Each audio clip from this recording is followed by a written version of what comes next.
사사기 11장 1절에서 11절입니다. 키워드는 입다가 등용됨, 사람보다 하나님, 시대보다 사랑입니다. 길르앗 사람 입다는 큰 용사였으니 기생이 길르앗에게서 낳은 아들이었고 길르앗의 아내도 그의 아들들을 낳았더라. 그 아내의 아들들이 자라매 입다를 쫓아내며 그에게 이르되 너는 다른 여인의 자식이니 우리 아버지의 집에서 기업을 잇지 못하리라 한지라. 이 입다가 그의 형제들을 피하여 돛 땅에 거주하매 잡류가 그에게로 모여와서 그와 함께 출입하였더라. 얼마 후에 암몬 자손이 이스라엘을 치려하니라. 암몬 자손이 이스라엘을 치려할 때 길앗 장로들이 입다를 데려오려고 돛 땅에 가서 입다에게 이르되 우리가 암몬 자손과 싸우려 하니 당신은 와서 우리의 장관이 되라 하니 입다가 길앗 장로들에게 이르되 너희가 전에 나를 미워하여 내 아버지 집에서 쫓아내지 아니하였느냐. 이제 너희가 환난을 당하였다고 어찌하여 내게 왔느냐 하니라. 그러므로 길앗 장로들이 입다에게 이르되 이제 우리가 당신을 찾아온 것은 우리와 함께 가서 암몬 자손과 싸우게 하려 함이니 그리하면 당신이 우리 길앗 모든 주민의 머리가 되리라 하매 입다가 길앗 장로들에게 이르되 너희가 나를 데리고 고향으로 돌아가서 암몬 자손과 싸우게 할 때 만일 여호와께서 그들을 내게 넘겨주시면 내가 과연 너희의 머리가 되겠느냐 하니 길앗 장로들이 입다에게 이르되 여호와는 우리 사이의 증인이시니 당신의 말대로 우리가 그렇게 행하리이다 하니라. 이 입다가 길앗 장로들과 함께 가니 백성이 그를 자기들의 머리와 장관을 삼은지라. 입다가 미스바에서 자기의 말을 다 여호와 앞에 아뢰니라. 아멘. 입다가 이스라엘의 지도자가 되는 장면입니다. 암몬 자손이 이스라엘을 치기 위해 와서 진을 치고 있는 상황입니다. 이스라엘도 그에 맞서 진을 치기는 했지만 그를 이끌고 갈 지도자가 없습니다. 그래서 장로들은 논의 끝에 입다를 지도자로 부르어 갑니다.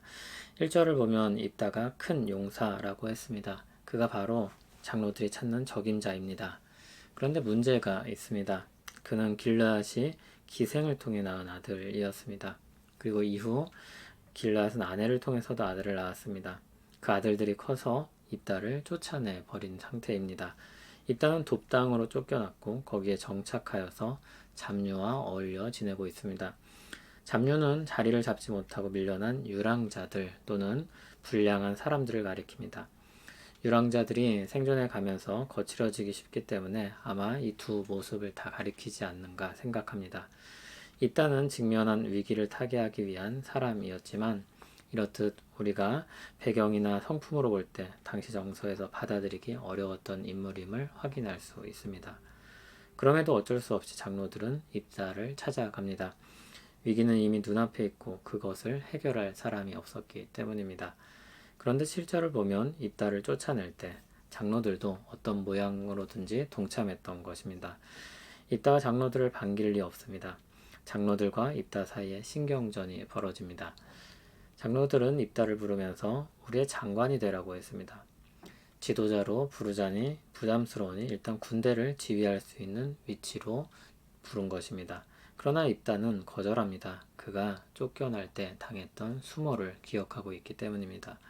장로들은 어쩔 수 없이 재차 요청합니다. 이번에는 모든 주민의 머리가 되라고 하며 다시 말을 건넵니다. 입다는 그제서야 수락합니다. 9절과 10절을 보면 입다와 장로들이 여호와의 이름으로 일종의 거래를 하고 있는데 실상 여호와는 그 일에 개입하지 않으십니다. 장로들은 입다를 데려갑니다.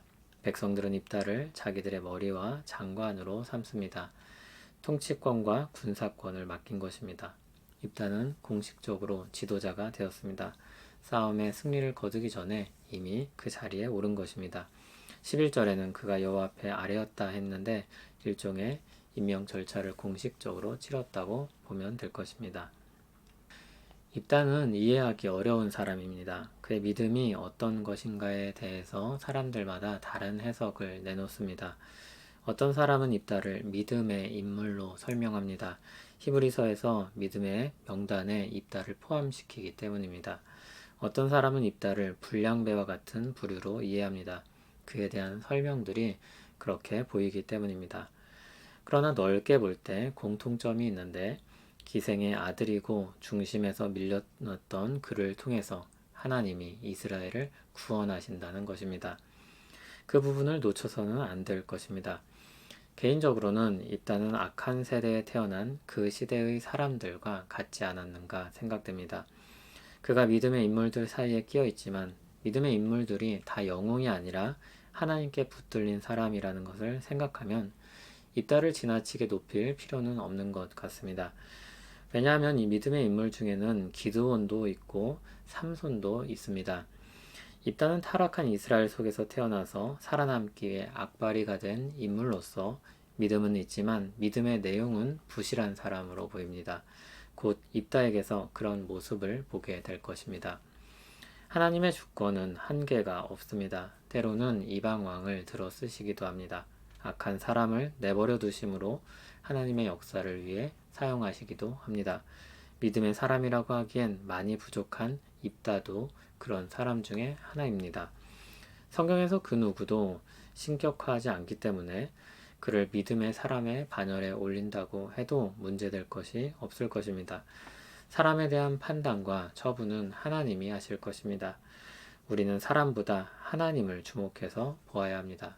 그러므로 우리는 누가 괜찮다, 그렇지 않다는 판단에 힘쓰고 열을 올릴 것이 아니라 얼마나 우리가 하나님의 역사에 적극적으로 동참하며 그분과 더불어 사는지 그것에 우리의 주된 관심을 두어야 할 것입니다. 사사시대에도 하나님이 일하셨습니다. 그것이 우리의 큰 위로가 될 것입니다.